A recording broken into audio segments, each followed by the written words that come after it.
جی ناظرین کرام، اس سیگمنٹ میں جیسا کہ آپ کو معلوم ہے کوئی مہمان ہمارے ساتھ اسٹوڈیو میں ہوتے ہیں یا آن لائن ہوتے ہیں.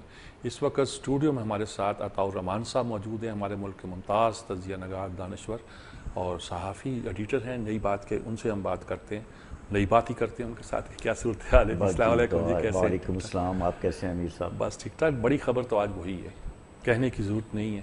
جی ہاں، یہ جو ریفرنس نہیں بھیجا ہے، اب کیا امپیکٹ ہوتا دکھائی دیتا ہے؟ اس کو کیسے آپ دیکھیں، اس سے تنازع بڑھے گا، حل نہیں ہوگا. ایک تو یہ مسئلہ ہے. ایک جانب کہا جا رہا ہے کہ اس کو چیلنج کیا جائے گا ہائی کورٹ میں اور قانونی طور پر کیا جا سکتا ہے، اور دوسری طرف کہا جا رہا ہے کہ جی یہ مسئلہ حل ہو گیا، اب اس سے آگے نہیں بڑھے گا، کہیں جا نہیں سکتا، اسپیکر کے فیصلے کو چیلنج نہیں کیا جا سکتا. اسی پر ایک تنازع ہے، اور اسی پر بھی ہائی کورٹ میں اگر کسی نے چیلنج کر دیا تو ہائی کورٹ کا فیصلہ آ جائے گا. دوسری طرف اس پر بھی تنازع ہے کہ اسپیکر کے فیصلے کے بعد وہ جو رولز میں ہے کہ یہ 30 دن کے بعد خود بخود چیف الیکشن کمشنر کے پاس پہنچ جاتا ہے، آیا وہ اب مؤثر ہے رول یا نہیں ہے؟ اس پہ الیکشن کمیشن نے کل اپنے اجلاس بھی کیا ہے، 3 جی اس پہ بھی تنازع ہے. لہذا ایک نہیں کئی تنازع پیدا ہو گئے ہیں اس کی وجہ سے. اور سب سے بڑی بات یہ کہی جا رہی ہے کہ اسپیکر صاحبہ نے ہاؤس کے کسٹوڈین کی بجائے پیپلز پارٹی کی کارکن کا کردار ادا کیا. وہ مشاہد اللہ نے کہا جعلی کا رول ادا کیا، یا وہ تو خیر مشاہد اللہ نے کہا، وہ تو خیر مشاہد اللہ ہے، مشاہد اللہ ہے، لیکن اس کا یہ تاثر جو ہے، یہ ایک دم یہ تاثر مشاہد اللہ کے کہنے سے پہلے ہی عام لوگوں کے اندر یہ پیدا ہو گیا تھا کہ ڈاکٹر فہمیدہ مرزا سے اس کے علاوہ توقع کیا کی جا سکتی ہے. اور ایک سب سے بڑی بات ہے جو میں یہ سمجھتا ہوں کہ اسپیکر صاحبہ نے سپریم کورٹ کے اپنے ادارے کو سپریم کورٹ سے بھی بالا سمجھا ہے. انہوں نے سپریم کورٹ کے فیصلے پر بھی تنقید کی ہے، اور جس کا پتہ نہیں انہیں حق حاصل ہے یا نہیں حاصل ہے، یا قومی اسمبلی کے اسپیکر کے طور پر وہ ایسا کر سکتی ہیں یا نہیں کر سکتی.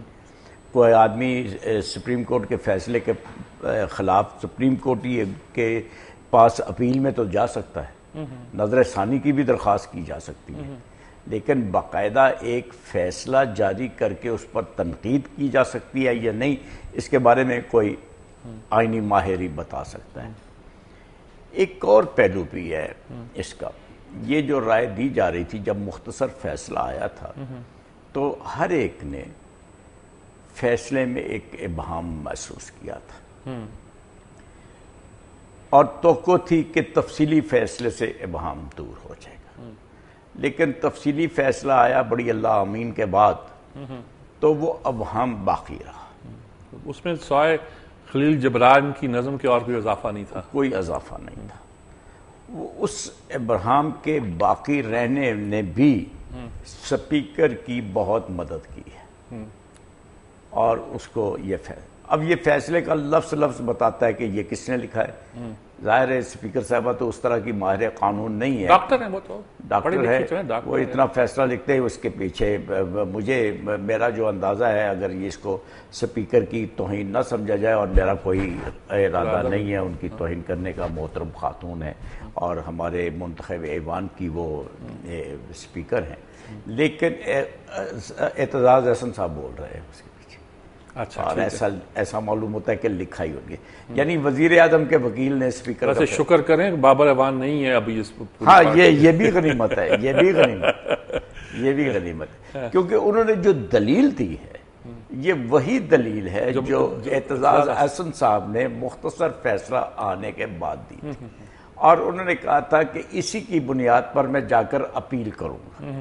اپیل میں، لیکن جب تفصیلی فیصلہ آیا تو وہ دلیل کوئی زیادہ مضبوط نہ رہی، کیونکہ اس بات کو اس میں کور کیا ہے. سب دلیل یہی تھی کہ جس فرد جرم لگائی گئی ہے فیصلے میں، فیصلہ اس کے مطابق نہیں، تفصیلی فیصلے میں اس بات کو کور کر لیا گیا تھا. لیکن اسپیکر صاحبہ اس موقف پر قائم ہے، اعتزاز احسن کے اوریجنل موقف پر. اس کے علاوہ جو نظائر انہوں نے پیش کیے ہیں یہ وہی ہیں جو اعتزاز احسن پیش کرتے رہے ہیں. تو اس لحاظ سے، اور اعتزاز حسن وزیر اعظم کے وکیل ہیں، گویا فیصلے کے پیچھے وزیر اعظم بول رہے ہیں، وزیر اعظم کا وکیل بول رہا ہے، وزیر اعظم بول رہے ہیں، اور وزیر اعظم بول رہے ہیں۔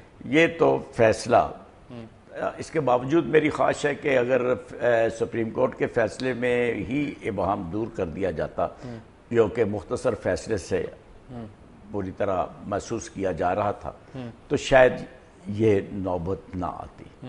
معاملہ اس میں غالباً لگتا تو یہی ہے کہ سپریم کورٹ نے دانستہ اتنی بات کہی ہے جو وہ اس مقدمے میں کر سکتے تھے، لیکن بات آگے جائے گی تو پھر اور ایشوز بھی، سپریم کورٹ کئی باتوں پہ بہامی، مثلاً استثناء کے مسئلے پہ انہوں نے کبھی رولنگ نہیں دی، نہ انہوں نے مانگی ہے، تو اس طرح لگتا ہے، لیکن خیر وہ تو ایک الگ بحث ہے۔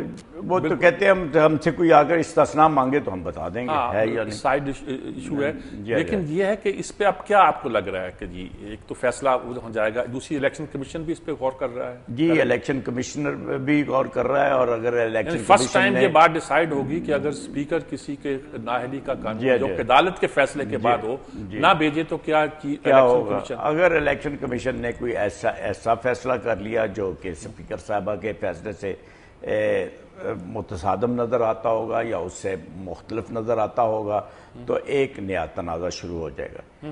اسی لیے میری ایک بہت مؤدبانہ ہمبل خواہش ہے، جس کا میں بار بار اظہار کر رہا ہوں، کہ اگر سپریم کورٹ کے نہایت محترم اور فاضل جج حضرات ابہام کو دور کر دیتے تو اتنا وقت قوم کا ضائع نہ ہوتا۔ یہ بات درست ہے، لیگل پروسیس میں بہت سی مسئلہ، اور اس وقت دیکھنا ہے مولوی تمیز الدین کا حوالہ دیا جی، یہ انہوں نے ہمارے وزیر اعظم صاحب نے، مجھے تو خیر اس پہ ہنسی آئی ہے کہ وہ کہاں، وہ مقدمہ مولوی تمیز الدین والا وہ تو گئے تھے اسمبلی کی ڈیزولیشن کے خلاف۔ وزیر اعظم صاحب نے واضح نہیں کیا کہ کس حوالے سے وہ سمجھتے ہیں کہ مولوی تمیز الدین کی بات مان لی جاتی تو یہ ایک تو حقیقت ہے اور تاریخی حقیقت ہے اور آئینی اور قانونی حقیقت ہے کہ واقعتاً اگر مولوی تمیز الدین کی بات مان لی جاتی تو ہمارے یہاں نظریہ ضرورت نہ آتا۔ اس لیے کہنا چاہتے ہیں کہ اسپیکر کی بات اگر عدالت مان لے گی تو تاریخ رقم ہو جائے گی۔ دیکھیں نا، اسپیکر اپنی بات منوانے کے لیے مولوی تمیز الدین صاحب پہلے سندھ ہائی کورٹ گئے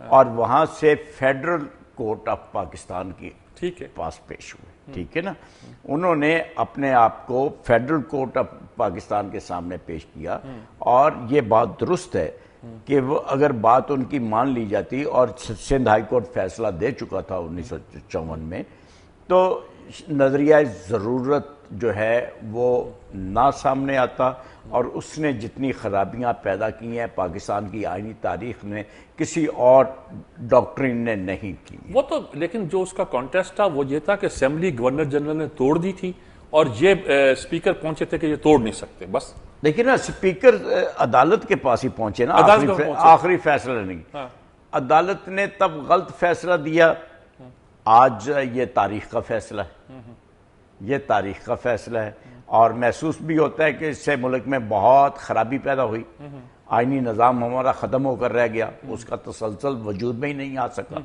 اور نظریہ ضرورت ایک ایسا غلط نظریے کے طور پر ہم پر بار بار مسلط ہوتا رہا کہ اس سے قوم کی جان نہ چھٹ سکی۔ یہ تو چیف جسٹس افتخار محمد چودھری کو خراج تحسین پیش کرنا چاہیے کہ انہوں نے بہت تاریخ ساز فیصلے کیے ہیں، بڑا اہم کردار ادا کیا ہے۔ پاکستان کی تاریخ میں دو ہی جج ہیں اب تو، ایک جسٹس منیر جنہوں نے نظریہ ضرورت پیش کیا، اور ایک جسٹس افتخار محمد چودھری جنہوں نے اس کا سارا صفایا کر کے پھر پاکستان کی عدلیہ کو ایک بہت محترم مقام پر لے آئے اور آئین کی بالادستی جو ہے وہ دوبارہ قائم کی ہے۔ ٹھیک، یہ بات بالکل اچھا، یہ بات اب آپ یعنی ایک تو سیاست کی جو ہم پھنسے ہوئے ہیں اس میں دیکھ رہے ہیں، مخدوم امین فہیم کے خلاف بھی کہا گیا کارروائی کی، لیکن دوسرا ایک مسئلہ اور بھی ہے، وہ امریکہ کے ساتھ ہمارے معاملات کا۔ آج انہوں نے یہ کہا کہ آپ نے 33 سال سزا دی ہے ڈاکٹر شکیل افریدی کو، ہم آپ کے $33 ملین جو ہے امداد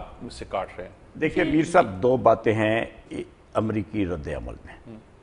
ان کا کہنا یہ ہے کہ دیکھیے آپ نے جو ہے اس نے جو بھی کام کیا تھا وہ آپ کے بندوبستی علاقے میں کیا تھا، اور سزا آپ نے قبائلی علاقوں کے فرنٹیئر کرائمز رولز کے تحت دی ہے۔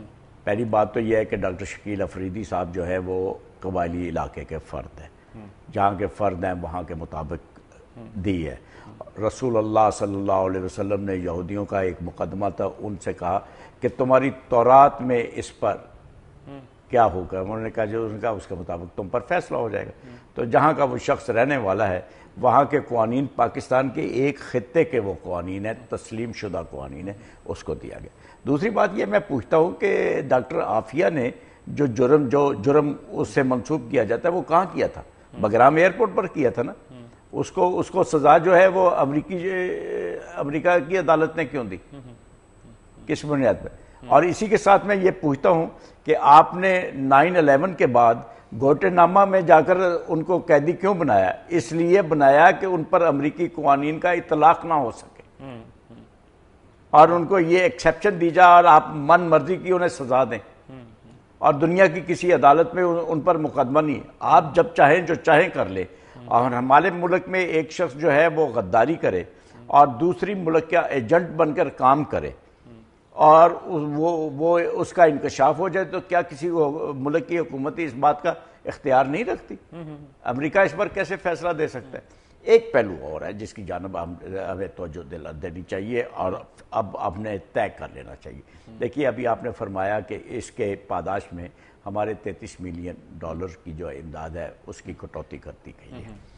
اب ہمیں ایک بات سمجھ لینی چاہیے، امریکہ کے ساتھ ظاہر ہے ہمیں نہ دشمنی کرنی چاہیے نہ کر سکتے ہیں، لیکن امریکہ کے ساتھ اب ہمارے وہ تعلقات بھی نہیں رہیں گے۔ عدم اعتماد کی ایک بڑی فضا دونوں طرف قائم ہوگی اور دونوں طرف کے حکمران طبقوں میں پیدا ہو چکی۔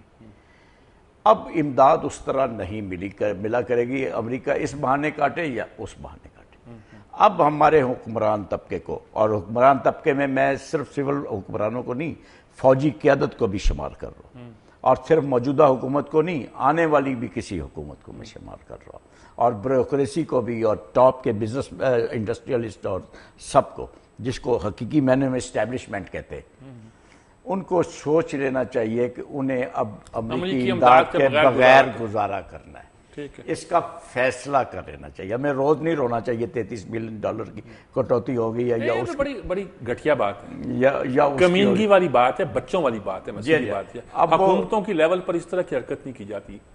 وہ کہتے ہیں جی کیا اس نے جاسوسی کر کے کہ آپ کے کوئی انسٹالیشن کو جوہری توانائی کے راز دیے؟ اب یہ مسئلہ نہیں ہے حضور، امریکہ اس سے بھی زیادہ قسم کی نچلے درجے کی حرکتیں کرے گا۔ آپ کو فیصلہ کر لینا چاہیے اور آپ کو اب اپنے وسائل پر بھروسہ کرنے کا، ہم امریکی امداد کے خوگر ہو چکے ہیں۔ ہم اس کے لیے جو ہے نا وہ ڈنگ ٹپاؤ پالیسیاں جاری کرتے ہیں کہ ادھر سے امداد آ جائے گی، آئی ایم ایف سے قرضہ آ جائے گا، اور پھر کچھ دوسرے عالمی ادارے بھی، آئی ایم ایف سے قرضہ آ گیا تو دوسرے کچھ عالمی ادارے بھی دے دیں گے، ایشیا بینک جیسے، اور بس جی ہمارا گزارا ہوگا۔ ہر حکومت کا اس پر انحصار رہا ہے، اور امریکہ کا تو یہ تاریخ ہے کہ جب ہمارے فوجی ڈکٹیٹر تھے تو کھل کر امداد دی جاتی ہے، اور سویلین حکومت آئی ہے، اور یہ اس سے زیادہ تابع محمل سویلین حکومت امریکہ کو نہیں ملے گی، زرداری جمع گلانی حکومت سے زیادہ۔